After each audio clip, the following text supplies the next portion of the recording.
ارمان لوڼی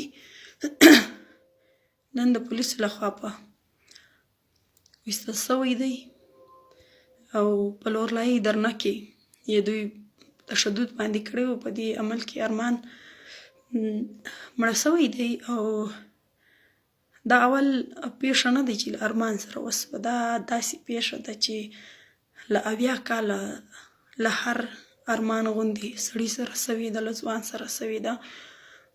داسې پیښې له وخته سوي دي او زما ټول پښتانه قام ته دا پیغام دی. زه منم ارمان خالي زما ورور نه، ارمان د دې قام بچی و، د دې وطن د دې خاوره وطن زموږ مور دی. د خپلې مور د بقا دپاره یې سر ورکوي، د دې خپلې خاورې د ژغورنې دپاره یې سر ورکوي او له دې فاني دنیا ولاړی. نو زما ټول پښتانه قام ته دا پیغام دی چې موږ به ډیر په منظمه طریقه د عدم تشدد په لاره به خپل لای عمل ټاکو. هیڅوک به هم په تشدد لاره نه خپلوي، هیڅوک به هم تشدد ته لاس نه اچوي. موږ مشرانو پښتنو، منظور پښتون او نور مشرانو چې څرنګه پریکړه وکړه په هغه باندې عمل کوو، هغه عمل به بیا پر مخ وړو. ارمان زما نه د ټول ولس ورور وی، د ټول پښتون قام ورور وی، زوی وی او دغه د خپل قام دپاره مبارزه کول او هغه دا غوښته چې هر ځوان د دې پښتني خاورې هر ځوان د وطن دپاره کار وکړي، د دې ولس دپاره کار وکړي.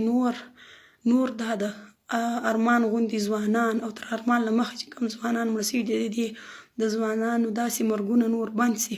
نو د دې ژوند د مرګ دا مرګونه ختمېدو دپاره پکار دی چې موږ داسې منظمه پاتې سو، موږ خپل ښه لای عمل وټاکو، منظمه مضبوطه لای عمل وټاکو او نور قام له دې غمه، له دې بربریته، له دې جبره وژغورو. بیا هم ما پښتنو ټول پښتون قام ته دا خواست دی چې موږ به منظمه درو. د ارمان لاره همدا وه چې عدم تشدد او پر قام دې خاورې له سوله او امن راوړل وه. نو دا لاره به موږ خپلوو.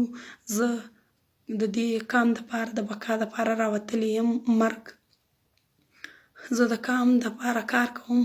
په دې کې که زما سر ځي ما ته پروا نسته، که بل څوک هر څه کوي. نو موږ خپل وطن دپاره هر څه ته تیار یو. نو منظمه پاتې سئ، جمهوري پاتې سئ او چې څه مشرانو پریکړه وکړه په هغه باندې به عمل کوو. مننه.